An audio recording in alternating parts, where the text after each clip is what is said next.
नहीं नट मरकट की नाम, नारी विवश नर सकल गुसाई, नाचही नट मरकट की नाम। तो वास्तव में ऐसा होता है। एक जगह क्या हुआ, पति पत्नी में झगड़ा हो गया आपस में। पत्नी ने कहा पति से, जो हमसे पहले बोले वो असल करें। तो पति ने भी कह दिया कि जो हमसे बोले पहले वो भी असल करें। अब बताओ, बोला चाली बंद 6 महीना हो गए, पत्नी भोजन बना दे, रात को 9-10 बजे आए, बेचारा खा के सो जाए। अब लेकिन 6 महीना निकल गए, इसने भी विचार किया यार बोला चाली कैसे हो, लेकिन जैसे ही मन करे तो वो बात याद आ जाए, पहले बोल रहे सो असल की नहीं, अब क्या करो जाए, कैसे बोला चाली हो। तो एक दिन क्या हुआ, कुर्ता पहनता लंबा, और बरामदे में बैठा बीड़ी धुतकारता था। इसने एक युक्ति निकाली, ठंड का समय और बीड़ी पीने लगा, जानबूझ के पीछे के कुर्ते के पल्लू पे गुल गिरा दिया, अब कुर्ता जलने लगा। अब अंदर से पत्नी आई, देखा हे भगवान, अभी तो कुर्ता जल रहा, थोड़ी देर बाद जल जलने, लेकिन यदि हम कह रहे तो वो बात याद आ गई, पहले बोल रहे तो असल के, अब बोले कौन है, बड़ी विडम्बना। इसने भी युक्ति निकाली, दूसरी तरफ मुंह करके बोली, किसी का कुर्ता जल रहा हमें क्या लेना, किसी का कुर्ता जल रहा हमें क्या लेना। और इसने भी पीछे मुड़ के देखा तो कुर्ता बुझाया और बोले यार सुनो, कुर्ता जला तो जला, बातचीत तो शुरू हो गई, कहता हूँ कम से कम बातचीत शुरू हो। तो समझ लो, कहने का मतलब ये है, 5 प्रकार के यज्ञ हमें कृष्ण में करना चाहिए। पहली रोटी पति को ना देके गाय को दो, दूसरी रोटी उसमें घी और चीनी मिला के अग्नि में समर्पित कर दो, जहां चीटियां होती है वहां आटा डालो, पानी में मछलियों को चुनाओ, अतिथि देवो भव। यदि अतिथि आ जाए, समय पे आ जाए तो भोजन का कहो, भोजन ना करे तो 1 गिलास दूध पिलाओ, दूध ना पिए तो पानी पिलाओ, और पानी भी ना पिए तो 2 सुंदर बोल के मीठा सम्मान कर दो। तो इतना ही नहीं कर पाओ तो चुल्लू भर पानी में डूब गए। इसलिए इस कारण से ये 5 यज्ञ होना चाहिए। और अंत में बताया 28 प्रकार के नरक हैं, जो जिस कर्म को करता है कर्म के हिसाब से उस नरक में जाता है। लेकिन नरक से सज्जनों यदि छुटकारा पाना चाहते हो तो एक ही उपाय है, क्या, भगवान नाम की डोर से आप लटक जाओ तो नरकों से बच जाओ। हाँ, एक ही उपाय। और भगवान का नाम कैसा है, कैसे भी लो, चाहे भाव से चाहे कुभाव से, चाहे हास्यम परिहास्यम, कैसे भी ये कल्याण करेगा। अरे भावो कुभावो अनज्ञान से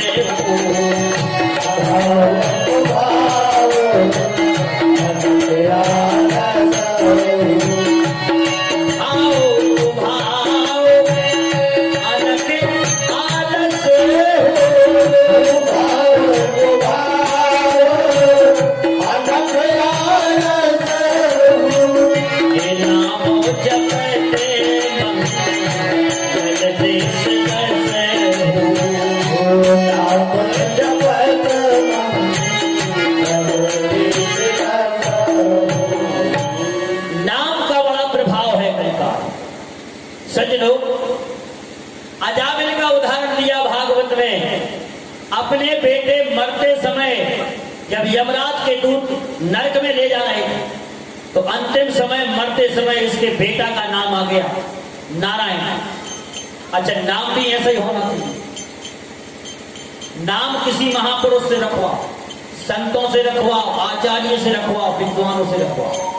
लेकिन आजकल तो नाम आंटी ही रख रही है, ये आंटी का भला है, आंटी जी रख रही नाम। अब तो एक ने हमसे कहा महाराज जी, एक घर में जब हम गए तो वास्तव में बड़ी गड़बड़ थी। एक घर में 3 आदमी, बेटा से पूछा तेरा नाम क्या है? बोले पप्पू। हमने कहा पिताजी का? बोले गुरुजी पप्पू। हमने कहा मम्मी का? बोले पप्पू। हमने कहा बताओ हद हो गई। हमने कहा आधार पर समझा दें। बोले महाराज जी बात ये है कि हमारा नाम तो पप्पू है, लेकिन जब पापा बुलाती हैं मम्मी को तो कहती है पप्पू जरा इधर आना, और जब मम्मी बुलाती है पापा को तब भी वो भी कहती है ये पप्पू जरा इधर आना। तो हम भी पप्पू, पापा भी पप्पू और मम्मी भी पप्पू। बताओ जब पप्पुओं से काम चलेगा? अरे सोचो समझो भाई। अजामिल ने अपने अंतिम समय बेटा का नाम सप्तऋषियों के कहने पर नारायण रख लिया। अंतिम समय प्राण निकलने लगे तब अजामिल ने नारायण को बुलाया अपने बेटे को। तो सज्जनों क्या हुआ परिणाम? भगवान के पार्षद आ गए और यमराज के दूतों से छुड़ा के सज्जनों उनको मार के भगा दिया। तो बताओ नरक से बच गया। इसलिए कहा है कैसे ही हो यार, नाम भी ऐसा होना चाहिए जो कई उम्र में जचे। माताओं के नाम भी बड़े खतरनाक। एक बहन जी का नाम था स्यूटी। अचानक जो कब तक जमे भाई, ऐसा नाम करण करो कि जो कई उम्र तक जमे। अच्छा, अचानक भगवान की कृपा से को भाई सूटी बूढ़ी हो जाए और कमर टेढ़ी हो जाए, आंख पे मोटे गिलास का चश्मा लग जाए, लाठी के सहारे से चलने लगे, डुकरिया हो जाए 90 साल।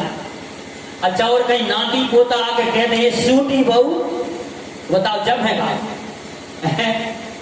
इसलिए आप नामकरण भी ऐसा करो जो हर उम्र में जचे और जमे। नाम का प्रभाव पड़ता है सज्जनों।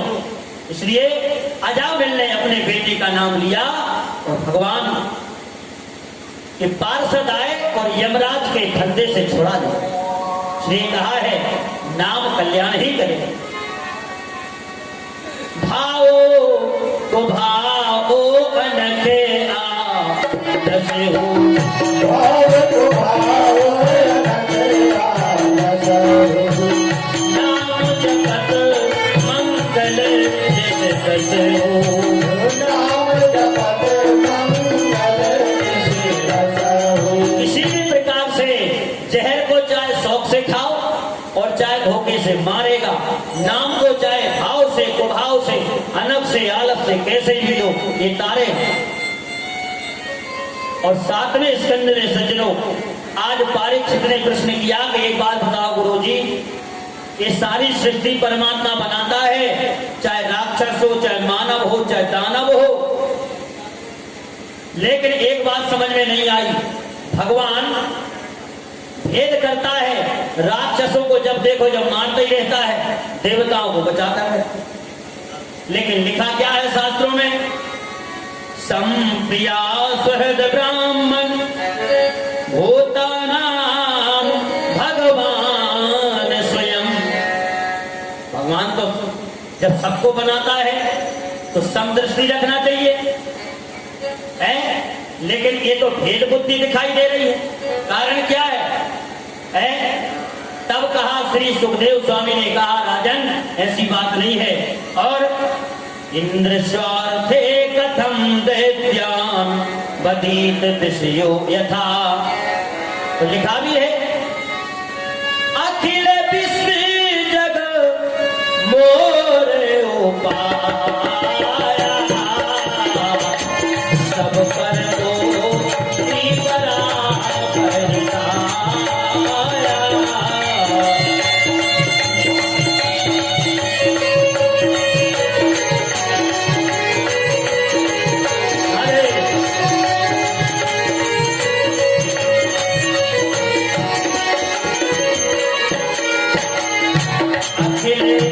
विश्व जग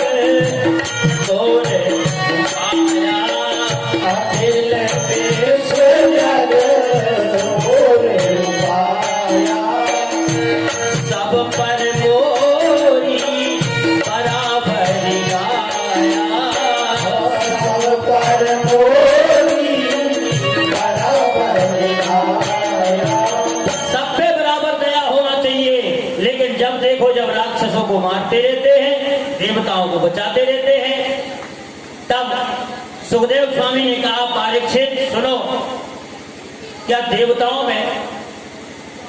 को ही बचाते हैं, क्या राक्षसों को नहीं बचाते? तब उदाहरण दिया, सावधानी से सुनो, थोड़ी दूरी बना करके बैठ जाओ, इतनी बिछाई बिछी है, अच्छा रहेगा, आप लोगों को ही हवा लगेगी। दूरी बना करके बैठो, तब तक हम कीर्तन करा रहे हैं, फिर कथा में आनंद आएगा। गोविंद मेरो है, गोपाल मेरो है,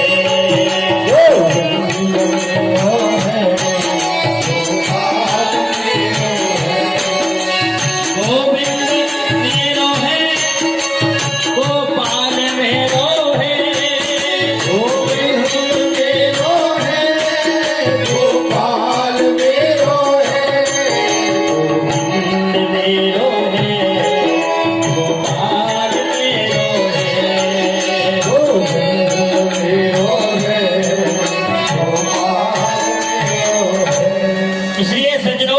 उदाहरण दिया प्रहलाद का।